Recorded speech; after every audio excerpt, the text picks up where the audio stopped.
Komisi Pemilihan Umum Kabupaten Indramayu telah menetapkan Luki Hakim Saifuddin sebagai Bupati dan Wakil Bupati periode 2025-2029 pada Kamis 9 Januari 2025. Dengan adanya penetapan tersebut, Luki Hakim Saifuddin resmi akan menerima warisan masalah yang ditinggalkan oleh Bupati sebelumnya, yaitu Bupati Nina Agustina, terkait persoalan pendidikan, kesejahteraan, ekonomi, stunting, korupsi, dan banyak lagi.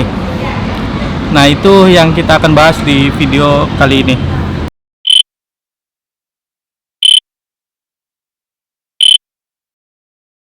Selamat datang kembali Rangers di video kali ini. Di video kali ini kita akan ngebahas terkait dengan penetapan Bupati dan Wakil Bupati periode 2025-2029 yang akan dilantik pada pertengahan Februari 2025. Jadi banyak persoalan yang belum dituntaskan di kabupaten ini terkait dengan persoalan pendidikan, kesejahteraan, stunting, kemudian isu terkait dengan pejabat yang hartanya itu miliaran rupiah, dan itu sudah dilaporkan ke KPK. Dan penetapan tersebut tentunya harus kita baca sebagai penetapan juga bahwa penerus bupati sebelumnya itu harus bisa menyelesaikan persoalan-persoalan yang ada dan belum terselesaikan setidaknya 5 tahun ke belakang, yang membuat perkembangan atau pertumbuhan daerah itu nggak cukup signifikan di Kabupaten Indramayu. Apalagi kita punya PR besar karena labeling sebagai kabupaten kota termiskin di Jawa Barat. Dan ya, isu-isu terkait pendidikan salah satunya yang perlu kita bicarakan di sini. Ternyata salah satu program dari Bupati Indramayu itu manipulatif, yang kita banyak tahu bahwa datanya itu tidak sesuai apa yang diberikan ke Kementerian Pendidikan. Sampai-sampai Kepala Kejaksaan Negeri Kabupaten Indramayu, Arief Indra Kusumadi, itu menyebut bahwa, membocorkan lebih tepatnya, bahwa Indramayu itu dianggap bodoh oleh Kementerian Pendidikan. Sorry, lagi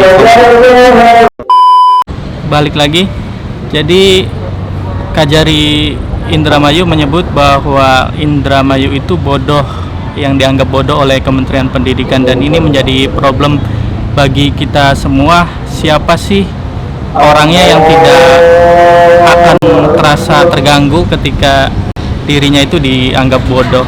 Dan ini tidak terlepas daripada persoalan manipulasi data yang saya rasa sudah terjadi dari sekian tahun, sehingga data yang kita lihat itu sepertinya manipulatif dan tidak sesuai dengan apa adanya gitu. Jadi masalah pendidikan ini benar-benar yang perlu ditekankan. Belum lagi kayaknya paradigma pendidikan di Kabupaten Indramayu itu mulai bergeser semenjak tidak adanya sebuah pengawasan, katakan begitu, dan kualitas pendidikan yang agak menurun kayaknya, karena banyak generasi yang lebih muda itu menganggap bahwa pendidikan kayaknya nggak perlu dikenyam di pendidikan negeri, dan lebih baik di non formal seperti pusat kegiatan belajar masyarakat dan lain sebagainya lah. Dan kemudian muncul problem juga di paradigma PKBM-nya yang orientasinya pada keuntungan semata, dan itu menjadi PR besar bagi Luki Saifuddin untuk menyongsong Indramayu ke depannya. Kemudian soal korupsi terendus. Sekretaris Daerah Kabupaten Indramayu sudah dilaporkan ke Komisi Pemberantasan Korupsi pada peringatan Hari Anti Korupsi Dunia, dan hartanya itu dinilai tidak cukup realistis ya, karena dia memiliki harta sebesar 8,7 miliar rupiah, dan sekelas dari pejabat sekda itu saya rasa jika hanya mengandalkan daripada gaji itu kayaknya nggak bisa sebesar itu deh. Dan selain itu Sekda juga kan disebutkan punya perusahaan konsultasi di bidang lingkungan hidup. Dan kita juga tahu bahwa sebelum menjadi sekretaris daerah, Sekda yaitu Aib Suraman itu menjadi kepala dinas lingkungan hidup Kabupaten Indramayu. Dan saya rasa KPK perlu mendalami kaitan dan konflik kepentingan antara semenjak dia jadi kadis dengan perusahaan yang tercatut nama putrinya tersebut di bidang konsultasi lingkungan hidup. Dan seperti persoalan yang sudah ada kayak Rafael Alun itu, jadi mungkin bisa jadi ada intrik-intrik di balik perizinan dan lain sebagainya, dan itu perlu didalami ya, karena informasinya juga sudah ada di publik. Dan karena ada isu daripada manipulasi data, jadi kita sebagai masyarakat juga cukup meragukan data-data yang sudah dibeberkan oleh pemerintah, setidaknya pada rezim Bupati Indramayu Nina Agustina mengenai stunting.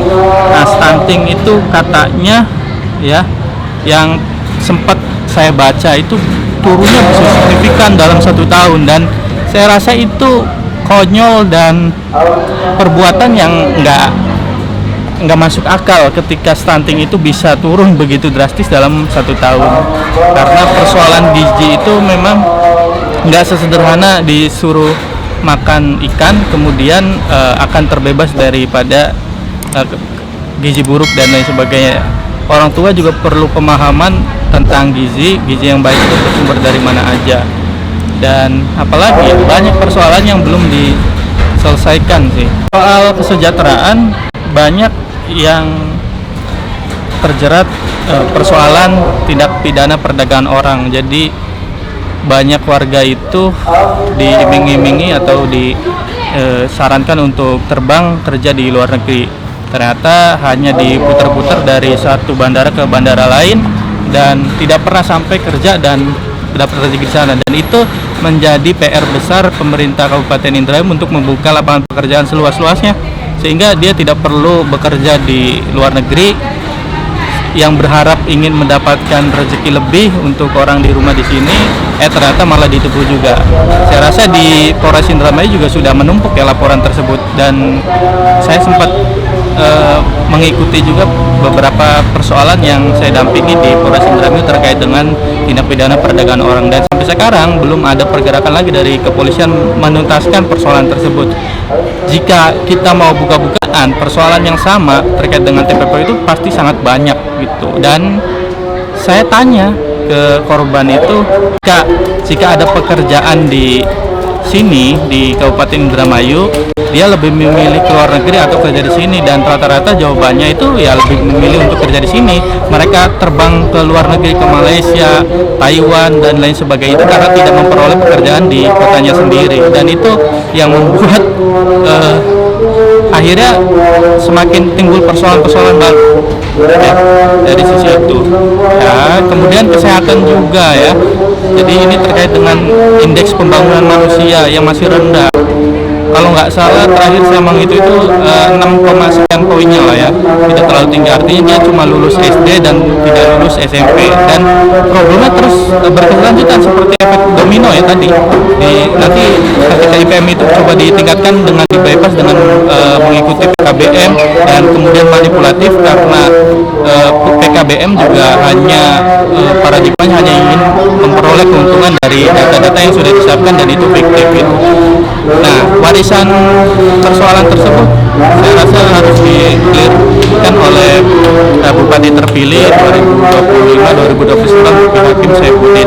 Semoga dan ya, kita akan diskusi seperti biasa, kita akan diskusi di kolom komentar di bawah. Terima kasih sudah menyimak dan sudah menonton video ini. Wassalamualaikum warahmatullahi wabarakatuh.